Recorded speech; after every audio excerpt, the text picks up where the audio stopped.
Once upon a time, in a sky full of fluffy clouds, lived a tiny raindrop named Drizzle.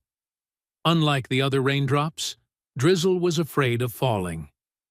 What if I never reach the ground? He worried. What if I disappear? One day, a great wind shook the clouds, and the raindrops began to fall. Drizzle clung to the cloud, trembling, but an old, wise raindrop smiled at him. "Trust the journey," he said. "Every raindrop has a purpose." Summoning his courage, Drizzle let go.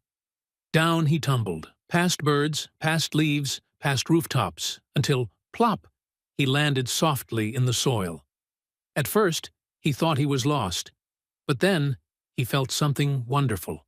Roots drinking him in, helping a tiny seed grow.